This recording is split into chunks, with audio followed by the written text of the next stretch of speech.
Good morning. Monday morning, heading to Tel Aviv. Today's going to be insane. Meeting Lou Kerner, 8 a.m. in Tel Aviv at WeWork headquarters. Lou Kerner is somewhat of a legendary investor, based in New York, investing heavily in Israel, and now he's focused on crypto. But he's not just focused on crypto, he is Mr. Crypto. That's going to be awesome. Heading after that to Impact Labs, which is the bottom floor of WeWork headquarters. Like 84 people told me I need to visit that place. Apparently it's super duper cool, VR, the works. So hopefully that will be some ridiculously cool footage. After that, meeting a friend, guy who we've been in touch for I don't even know how long. Again, legendary investor, just a very big name in tech, Israeli and global. So that's a long overdue meeting. And a couple of other meetings with some old friends. Just generally speaking, this is going to be a fantastic day. Here we go. Good news and bad news. Good news is I made it to Tel Aviv to WeWork headquarters bright and early. Bad news is we had a calendar mix-up, me and Lou. So we're meeting on Thursday, not today. But the other good news is I had like 85 errands I had no time to do today because I was in back-to-back meetings. So now I'll do them. First meeting's actually at 9 a.m., not 8 a.m., and I'm meeting Impact Labs here at WeWork. So I guess that's the cup half full. I love Lou Kerner.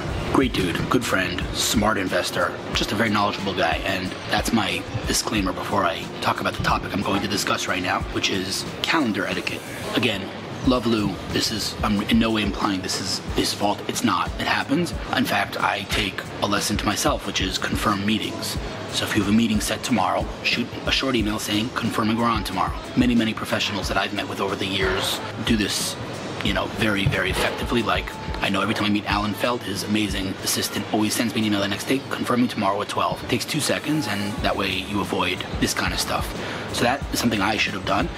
Generally speaking, though, I think it's important to maybe look at your calendar and say, okay, what do I have going on tomorrow? And, don't take this the wrong way. I love Lou, but, had he looked at his calendar yesterday, he would have seen that it was on his calendar for today, and he would have emailed me yesterday saying I can't tomorrow morning, in which case I would not have been in Tel Aviv 8 a.m. this morning. It all worked out because I got to do errands that I needed to do. My 9 o'clock was moved up to 8:30, getting it all done, so it literally all worked out for the best. But perhaps that's just my optimistic look on life. But generally speaking, it's important as a professional who kind of has meetings all day, every day, and operates based on your calendar to maybe the night before, the day before, 2 days before, whatever works for you, to look ahead and look at your calendar, maybe even a week in advance, and see, what do I have going on?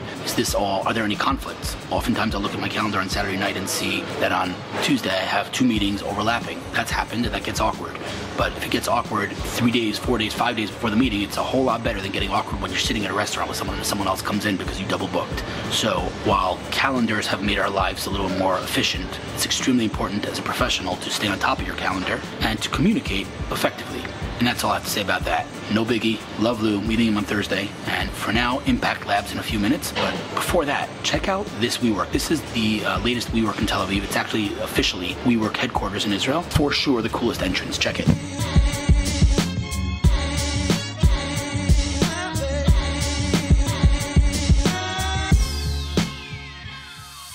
Super cool vibe in this place. In general, WeWork knows how to make places with super cool vibe, but here I think it's extra cool.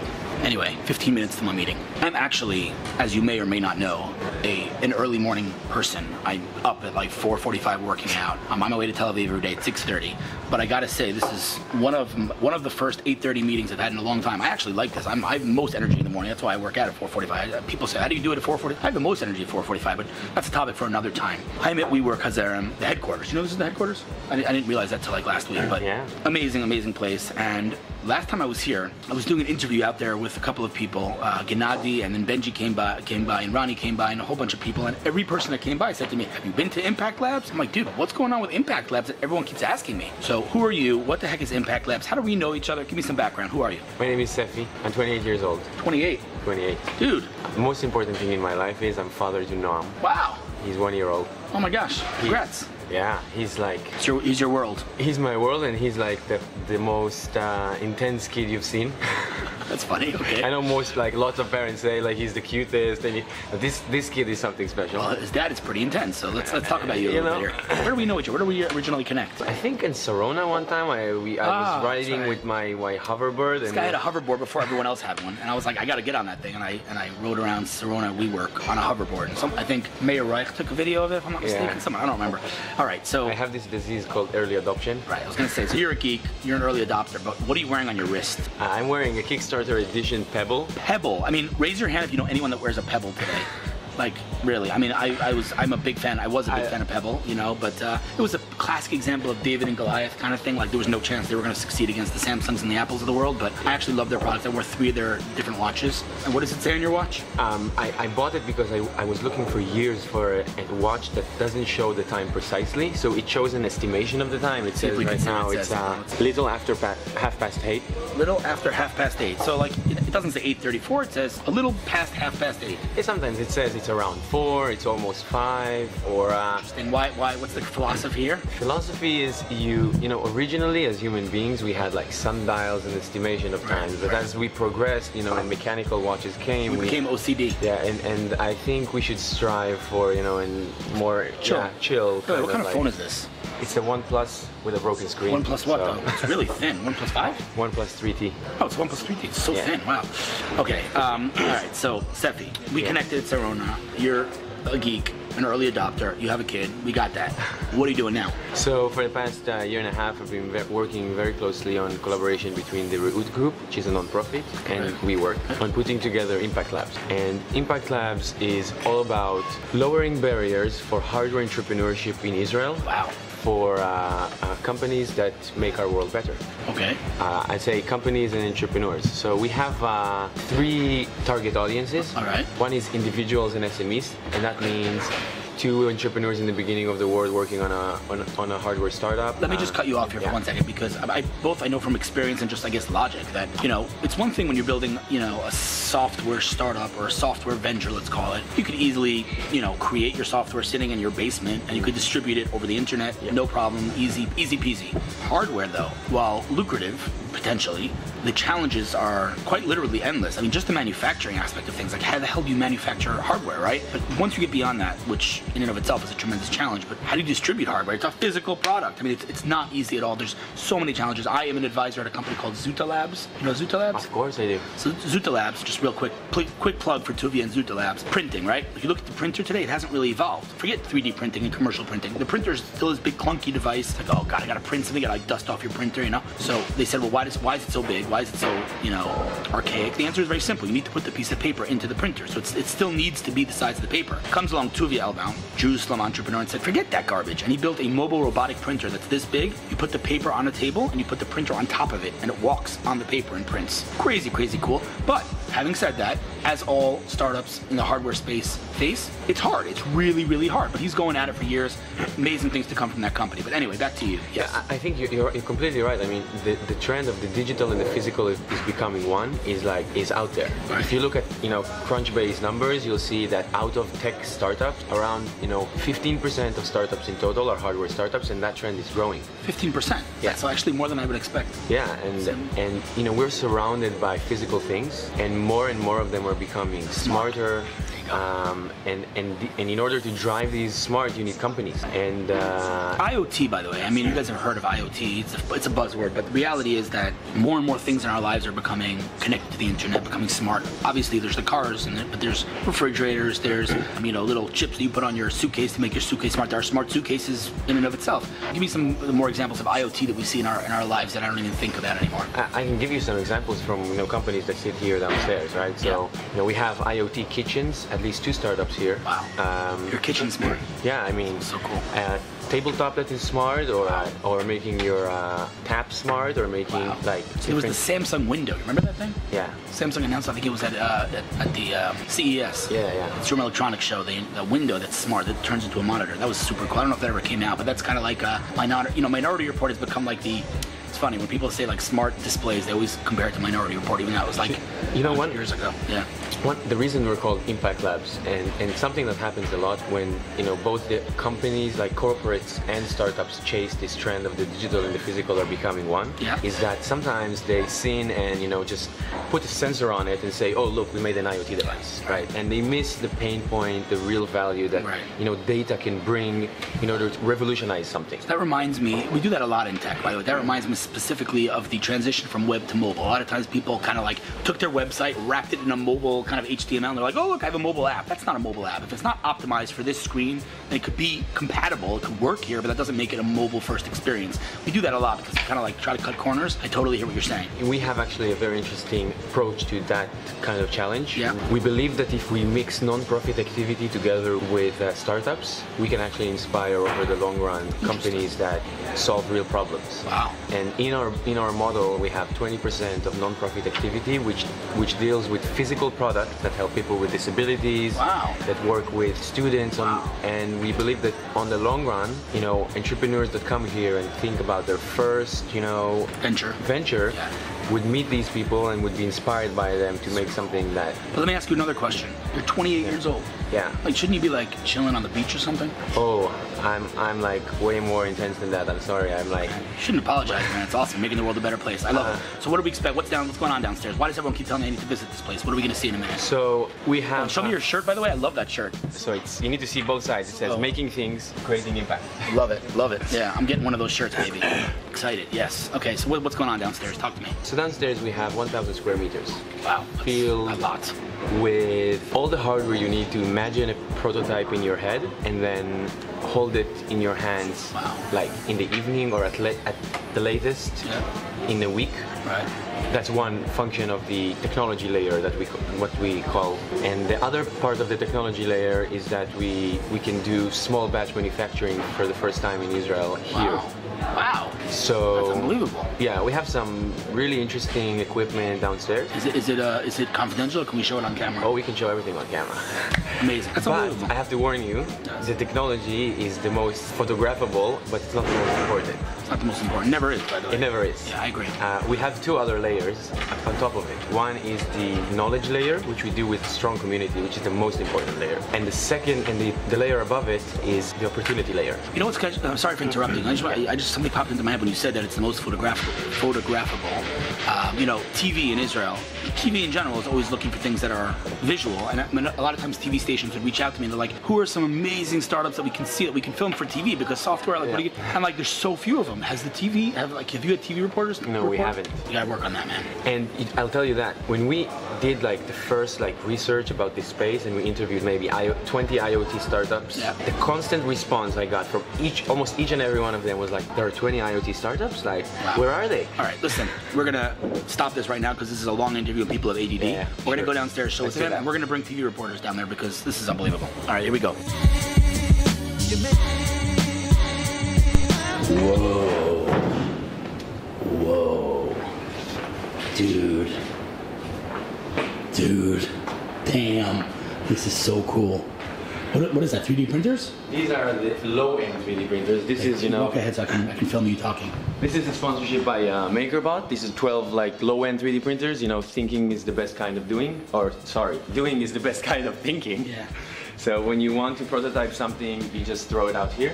If you want to take a look at this, for example, this is by a startup that does, it's an agtech startup. Mm-hmm. They're doing like seed AI. In each one of those there is a seed, and they're like doing vision on this and looking out for what makes, you know, seeds sprout. Wow, so cool.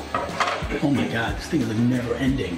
Oh, we'll give you the grand tour. Look at this, what the heck, this is so amazing. Oh my God. So let's turn on the lights here. We have the 3D here and the 2D here. So in the 2D, we have laser cutters. What? Dude, this is like straight out of Breaking Bad. I feel like this is a meth lab here. Holy smokes. So this cuts like wood, perspex, plastics, PVC, fabrics. Oh my God, this is awesome. This is like super geeky. Okay, sorry for asking. I don't know if you want me to cut this out, I will. Who funds this thing? There is a bunch of sponsors. I saw those sponsors. Yeah. Let me go check out the sponsors. So I thought I needed. So I thought I needed. What's this about? This is a 3D printed guitar, actually. 3D printed guitar? Yeah, it came out of these printers. Does it work? Oh yeah. Like this, I could actually... Oh, you can actually plug it in and play. That is insane. That is so cool. We have this like modular classroom that we can do hackathons with, makeathons with. This all opens and closes. It's a little mess here. Love it. Love it. This is a smart vending machine that allows you to buy like electronics boards as you like work when you need like in a. Who the hell makes these machines? So this is an Israeli company called Urbanana. Oh my god. Yeah, it's a sponsorship as well. You know, if you need like supplies like this, there's 100 items inside. You just swipe your member card, you get it. So crazy. And what's cool about it, we didn't enable it yet, is that this connects to vendors in the area. So if you need to make a nuts and bolts order, you can do it from here, get it in the front desk the next day, lowering barriers, right? It's so cool. Removing friction, love it. Let me take you to Aero Lab, which is our electronics and IoT lab. So we have in these computers like $20,000 of licenses in each computer. So when you edit PCBs and you need professional software that you couldn't afford as an entrepreneur in the beginning of the road, you can get it here. We have all these manufacturers led by Aero that are giving here free consulting and engineering time. You get access to development boards. Each of them can cost thousands of dollars. You can come here and use them for free. These are the cheap ones, but you can get like to high-end support. We're gonna have an ST microelectronics accelerator for Series A companies starting January. So amazing. And you have here soldering and prototyping area. Unbelievable. Okay, from here. This is like super geeky on a whole new level. We're getting started. So we have some breakout rooms, meeting rooms and stuff like that, and we have documentation. So photography, 3D scanning. There's high-end 3D scanners, like tens of thousands of dollars of 3D scanners. We have like startups that would pay 15,000 shekels outside for a 3D scan and get it for free here. Wow. So cool. So this was like the quiet side and sterile side. Now we're moving to the little bit more loud and dirty side. Okay. Gonna get even geekier? What are you telling me? Let me wake up Rami. It's gonna take him a while to wake up. He's having a long morning. Is that a robot? Yeah, we have a couple of those. So this is kind of like the workshop side. If you want to talk about the logic of this loud side, it's very big emphasis on high-end 3D printing. We have one of the most advanced facilities in Israel for 3D printing. Okay. Surrounded by metal, wood, fabrics, and robotics. So if we're starting from here, we have, you know, sponsorship by Bosch for all the power tools and sponsorship by Sigin for all the hand tools. So you get a really full set of, you know, whatever you need in order to kind of like cut, make, connect. One table is lower to be accessible for a wheelchair. We have these cool devices that allow us to manage resources and safety. So see, this machine doesn't turn on, right? But if I use my member card, this is a MasterCard, but if I use my member card, it says, hi, if I have the right training, the right booking, it lets me turn it on. That's so unbelievably cool. So this is kind of like the workshop side, and then we have, we'll get back to Rami as soon as he wakes up. You see he's still not sleeping, but here we have the metal workshop. So we have a small CNC for like prototyping, medium CNC for like practice and medium CNC? stuff. CNC is computer numerical control. It's basically when you want to cut things. Got it. And this is like big CNC when you really want to cut something. Oh my god. That's like a freaking CT scanner. Jeez. Then we have this small room that is a paint room, and you can also check out the fiber laser over there. So this does like marking and engraving on metal, etching, cool stuff. Then that brings us to like the main course. Here we have Stratasys technologies. Cool. So we have you know, the object, the dimension, the more veteran like Eden technologies. And then on this side we have in this room the 660 by 3D systems, and then the Prox 500 by 3D systems. Other than that, we have coming in 2 weeks the HP printer. We'll be the first in Israel with an HP printer. And in the beginning of next year we'll have the Metal X, so a dedicated metal printer. So let me show you this beast, because this is really something. This one is an SLS, which means selective laser sintering. It does real nylon printing, and it gives you things like that. Take a look at this, for example. This is like injection quality, or if not better. You get, this is like FDA approvable, minus 20 degrees to 280 degrees, passes any test. You can get things like that with a geometry that can only be 3D printed, and you can shoot out like 1,000 parts in like one night. Jeez. So if you're doing like a small batch of your, you know, first 100 or few hundred units, instead of doing a mold, shipping it to China, it will be more cost effective, will give you more elasticity to do it here. Unbelievable. What's going on here? What's this? This was mostly 3D printed. It's shipping out to customer. We are, you know, running this place as a service bureau while on its downtime. That was 3D printed? Most of it. So not like the trees and the cars, but the structure itself. Unbelievable. Yeah. Unbelievable. Then if you look at the... Where's the swag room? This is all 3D printed, you're gonna tell me? These are people that were scanned and 3D printed here, for example. This is Ziv Sadeh. Oh my God. This is Ben. Why don't we do it? Let's do one on my face. We can do that.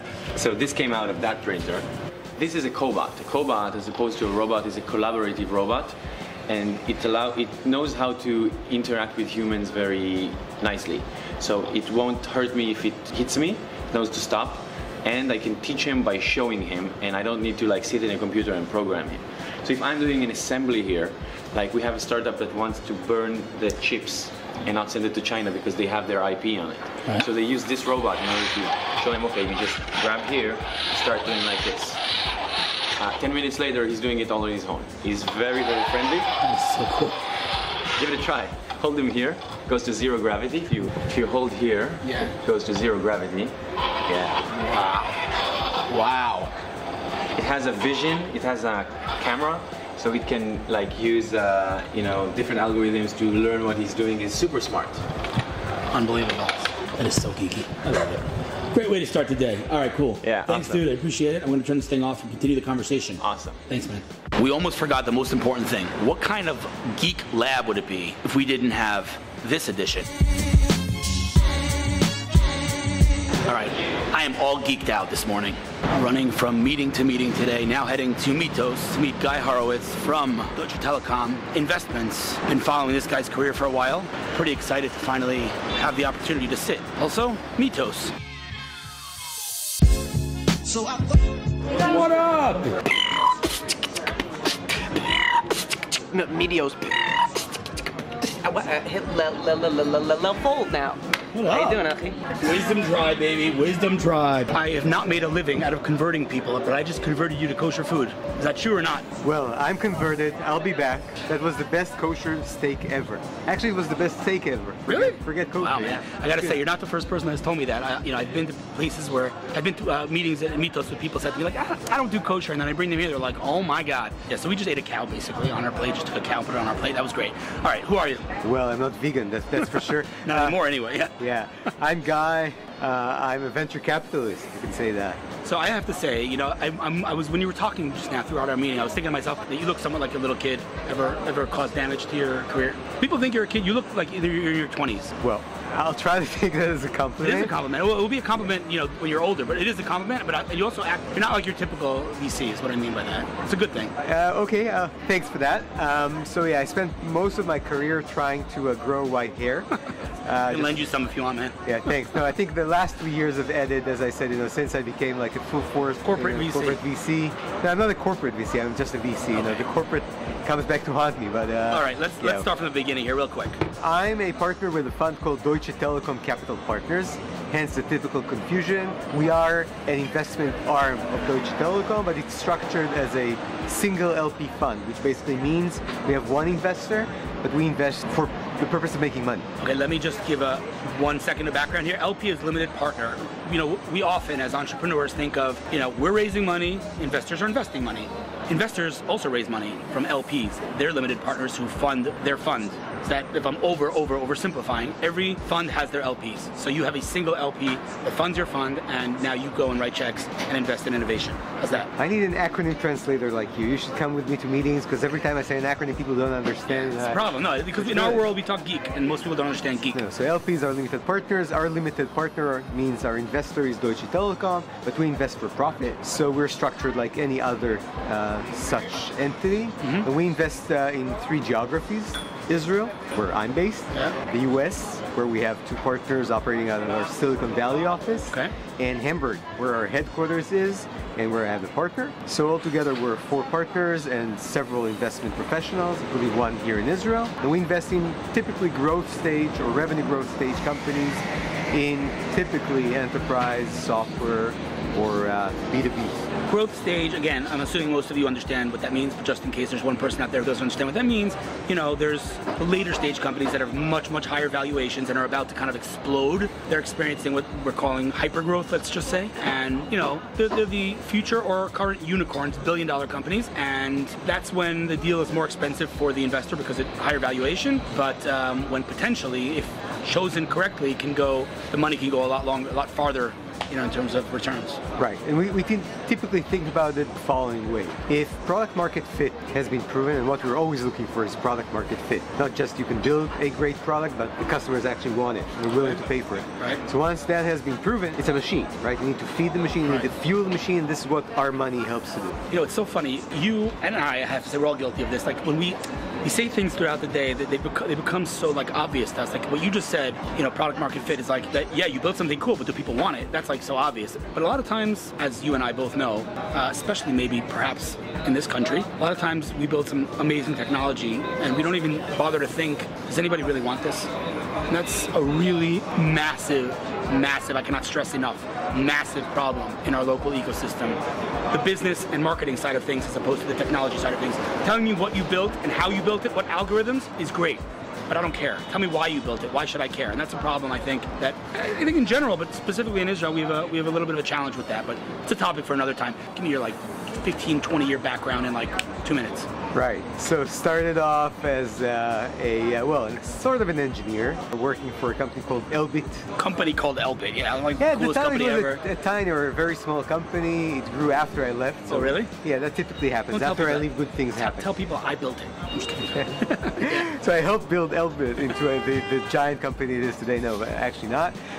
In '99, we had a couple of friends had a startup idea. We followed that and started the company, got funded, got busted like everyone else in the year 2000. Did another couple of stints with startups, one of which went public, a company called Comtouch. So that was a nice success. Second person that spoke to me at Comtouch this week. I don't know. I remember the first person. Comtouch is one of those little spoken about schools where many people went through very quickly. Yeah. There was like 500 people at peak.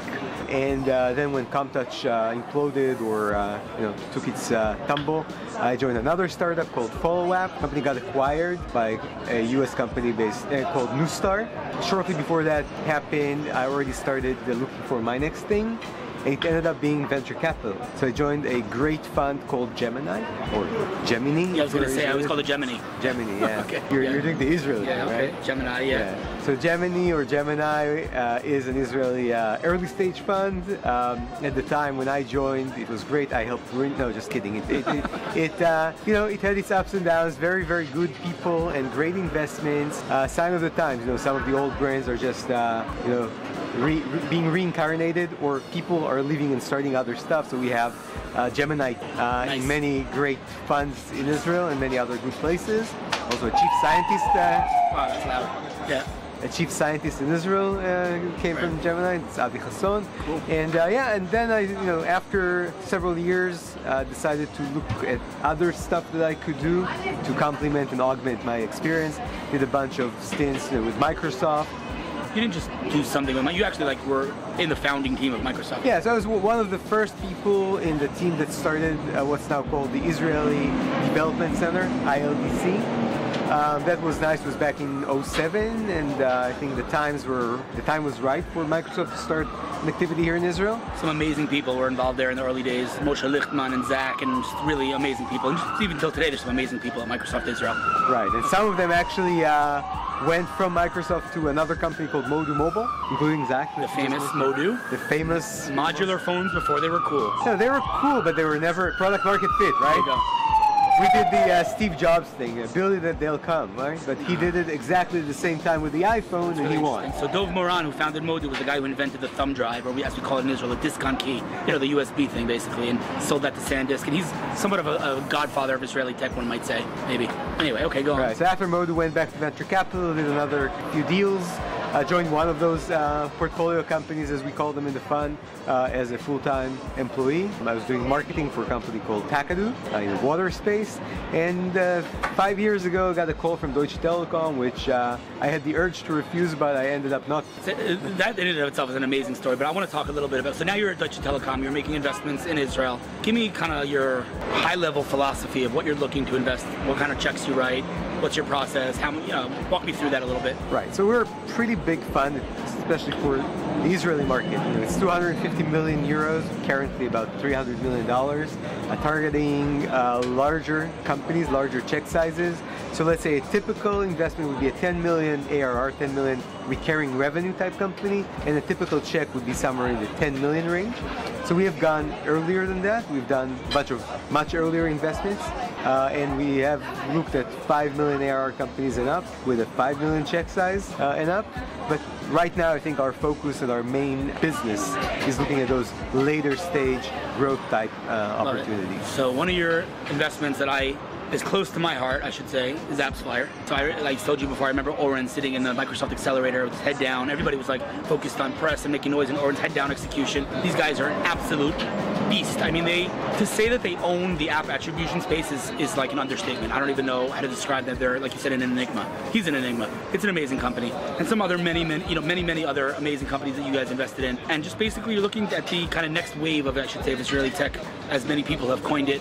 We're in that transition from startup nation to scale-up nation, or whatever you want to call it. More and more entrepreneurs are looking to build large sustainable companies, and you guys are writing the checks for those entrepreneurs. Absolutely, and every entrepreneur is on a mission, right? They're trying to prove something, they're trying to build something that was not built before. The kinds of people we invest in are not interested in an exit. I mean, if it comes, and when it comes, it's great. But what they're really interested in is building sustainable businesses. I suggest and highly recommend you read an article by Mark Andreessen called On a Mission. Amazing article that he wrote years ago, a long time ago, where he talks about that's what he's looking. That's all he looks for. If you're on a mission, and like you said to me earlier, you could see it in their eyes. Are they on a mission? Or are they looking to make a quick exit, or even, I forget about exit, like, are they looking to make money, or are they looking to change the world? And while that sounds cliche, I can tell you, firsthand, am I wearing? Oh, I'm not. I put on the Flipboard shirt this morning, but I changed. Flipboard's a perfect example, because Flipboard, Mike is, and I'm an advisor, full disclosure, fundamentally looking to change the way people read content, period, full stop. And trust me, they have a lot of offers. They're not interested in selling. They're looking to change the way people read content. So are you on a mission? And that's an interesting way to put it, because like I said, I think Michael Eisenberg has also written about that topic, mission-driven entrepreneurs. I love it. In any case, man, it was awesome to catch up, or, well, I shouldn't even say catch up, because we haven't hung out in a long time. That's true. So let's not even call it catch up. Let's say this is a kickoff meeting until next time. The lighting here is super weird, dude. But anyway, listen, this was a lot of fun, and I'm glad that I changed your mind about kosher food. And it goes without saying, but I'm going to say it on camera just in case, you forget. If I can help in any way, shape, or form, our missions are aligned to help this ecosystem scale. If you guys are just watching and haven't met this gentleman, leave whatever it is that you're doing and come meet Hillel. Your check is in the mail. Thank you very much. Cheers. I appreciate it, and thanks for lunch, and looking forward to our next meeting. Pleasure. Thanks. As geeky days go, it doesn't get much better than today. What a day. Tomorrow, I'm heading to Prove. See you tomorrow.